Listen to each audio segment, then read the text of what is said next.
근데 현재는 반등의 폭과 기간 모두 그 과거 반등 폭과는 좀 괴리가 있기 때문에 단기적으로는 반등을 더 이어나가지 않을까. 현재 저는 그렇게 차트를 보고 있습니다.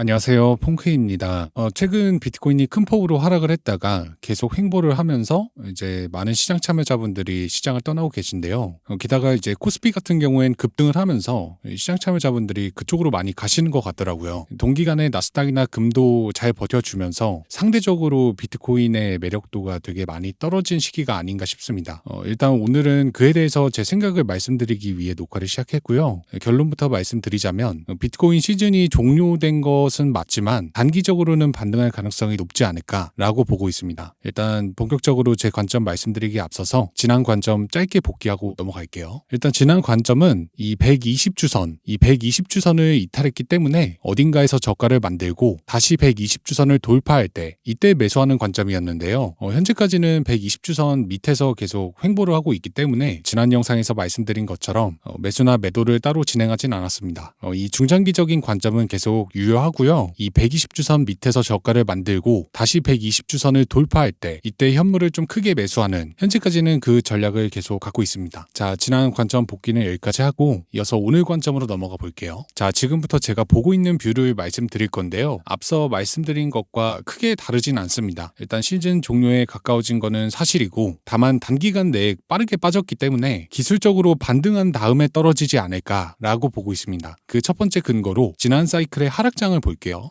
많은 분들이 하락장이 시작이 되면 반등 없이 굉장히 가파르게 하락을 한다고 생각을 하시는데 가파르게 하락을 하는 건 맞지만 그 중간중간 가파른 하락 뒤에는 이 기술적인 반등을 한 뒤에 하락을 하거든요. 그래서 이 부분을 같이 백테스팅 해보면서 지난 하락장에서는 어떤 패턴으로 하락을 했었는지 좀 자세히 한번 뜯어보겠습니다. 일단 첫 번째 하락 파동이 나왔고 약 23일 동안 반등을 했고 그 반등의 폭은 24%였습니다. 이후엔 2차 하락 파동이 진행이 됐고 63일 동안 총 46% 반등했습니다. 그리고 세 번째 하락 파동이 시작됐고 총 19일 동안 27%가 반등했습니다. 그 다음에도 반복이 됐고 약 2달 동안 40% 넘게 반등을 했습니다. 이제 아까 제가 말씀드린 것처럼 하락장이 시작된다고 해서 바로 계속 하락을 하는 게 아니라 이 중간중간에 반등이 나와주면서 하락을 했거든요. 그리고 21년 하락장 말고도 2017년, 2018년 그리고 2014년 하락장도 굉장히 비슷한 패턴으로 진행이 됐었습니다. 자, 그러면 이번 하락장을 한번 볼게요. 자, 이번 하락장은 작년 10월 달부터 시작이 됐고 큰 폭으로 하락을 한 뒤에 54일 동안 21% 반등을 했습니다. 그리고 두 번째 하락 파동이 시작됐죠. 그리고 일주일 전에 반등을 한 모양새인데 과거에 반등을 할 때는 최소 20일 정도 반등세를 유지해줬고 그 반등의 상승폭도 최소 20% 이상이었거든요. 현재는 반등의 기간 그리고 반등폭 둘 다 과거 반등장에 비해 턱없이 모자르기 때문에 지금 시기에서는 단기적으로 반등할 가능성이 높지 않을까라고 보고 있습니다. 자, 이 근거를 좀 쉽게 요약을 해볼게요. 과거 하락장이 왔을 때 일직선으로 하락하는 케이스는 없었습니다. 일반적으로는 하락을 하고 반등을 하고 다시 하락을 하는 이 패턴을 계속 반복했는데 그 반등의 기간과 폭이 최소 20일 이상 그리고 반등의 폭은 20% 이상 진행이 되었습니다. 근데 현재는 반등의 폭과 기간 모두 그 과거 반등 폭과는 좀 괴리가 있기 때문에 단기적으로는 반등을 더 이어나가지 않을까. 현재 저는 그렇게 차트를 보고 있습니다. 자, 두 번째 근거로 CME 갭을 볼 건데요. CME 갭을 채운다는 얘기는 너무 유명한 말이죠. 근데 이제 가끔 제가 이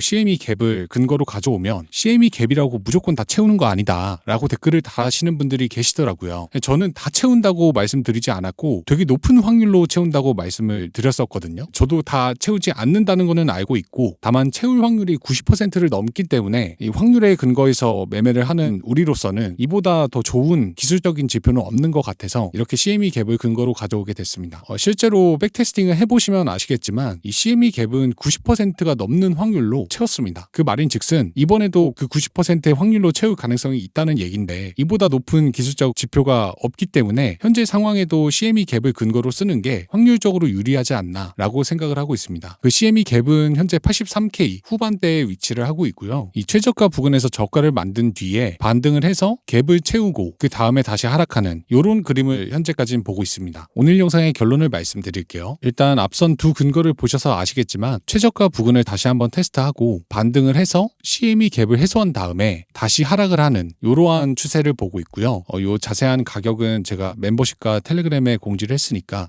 그 가격 참고해서 매수 매도 하시는 데 도움이 되시면 좋을 것 같습니다. 오늘 영상은 여기까지고요. 제 영상이 도움되셨다면 구독, 댓글, 좋아요 부탁드릴게요.